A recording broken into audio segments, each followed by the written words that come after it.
Here we have Raymond 7500 model.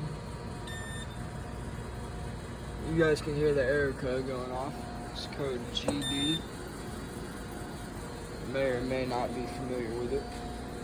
When you get a code GD, the system will limit the speed and it will limit the amount of steer, the speed of the steer rather.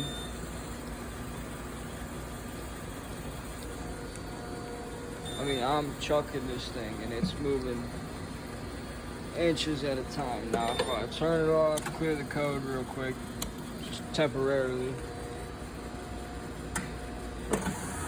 that's how it's supposed to move.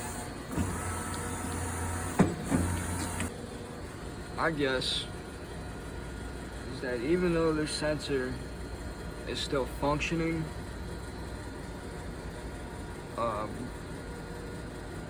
these lifts see a lot of cold, and when they come back here they see a lot of humidity because of the temperature difference.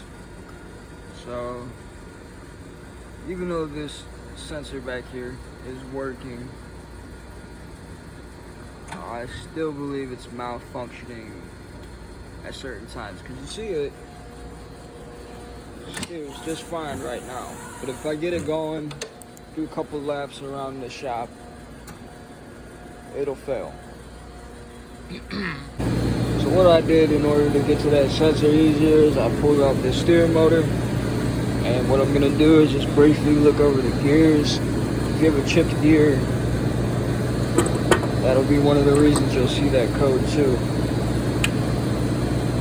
So I mean, this gear looks great. No issues there. So I unplugged the power in order to get the steer motor out. That's why the sensor's not lit up. Going to replace it and get right back to you guys. When this wheel comes out, that bolt right there is getting stuck on the frame, and the more I continue to turn it, it'll launch that out as soon as it, like slips, pretty much. So what I realized is that the bearing in this caster assembly is shit, and that can affect the all this is hooked up through steer linkage. It goes from here into this, then it goes to a crossbar, then that crossbar goes to the drive unit, and this just pretty much runs off the way the drive unit is steered. And with this side teeter-tottering, or the immense amount of force the steer motor has to put into itself to get past this lip, it is not natural for the machine. So I'm pretty sure it's picking up on that, and it's realizing that it's overworking pretty much. And it's directly due to the fact that the steering in this caster assembly is bad. So, with all that said, I'm going to replace this. Got a thrust bearing in there and a cone bearing on the top. The cone bearing is the one that's bad, but anytime I take this shit apart, I replace both of them. They're cheap, and, while it's apart, you might as well put them both in. So I'm going to do that real quick and get back to you guys. Sometimes you get lucky, you just pull the cotter pin out and you can spin that nut off with your hand. They're not supposed to be insanely tight. Other times, the threads on the caster assembly side get chipped up or messed up, and that thing that's why I got the impact gun. I'll say that much. So I'll just keep jacking this up, and you're gonna get to a point where it's gonna want to keep lifting up with the machine rather than keep dropping down. So turn this all the way out, disconnect that bolt. The old thrust bearing separated completely, and now It's kind of stuck up in here.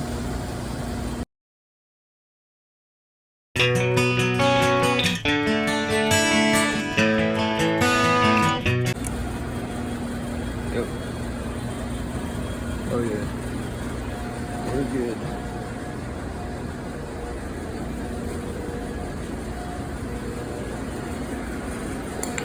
Okay, this happened because of straight up neglect. Operators here just don't give a shit.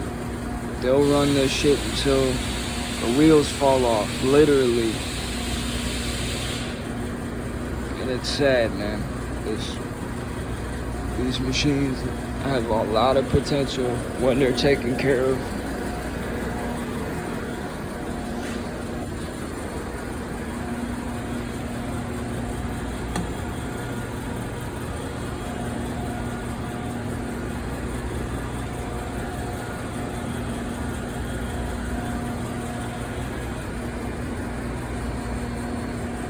They're all chunks of metal.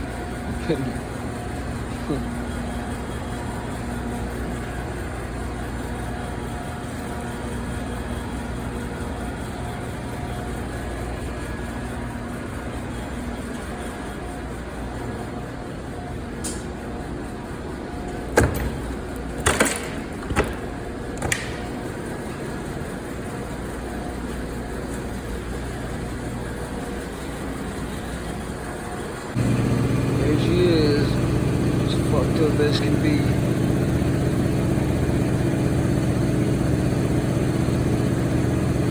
I'm gonna buff it out, put a new thrust bearing in there, put a new cone on the top, and she'll be good as new.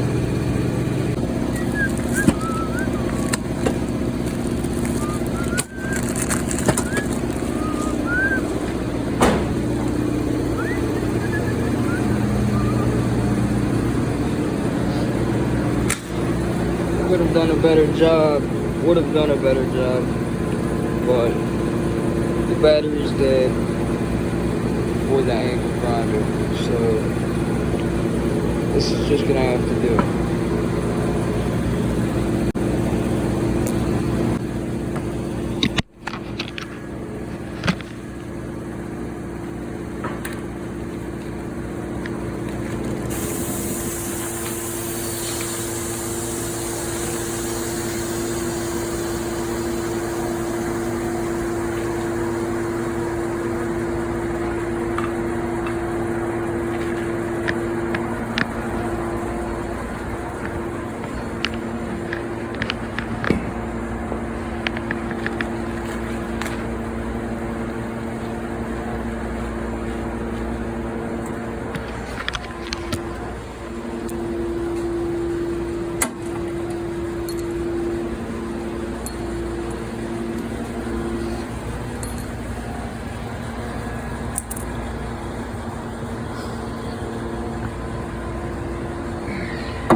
once you've gotten to this point,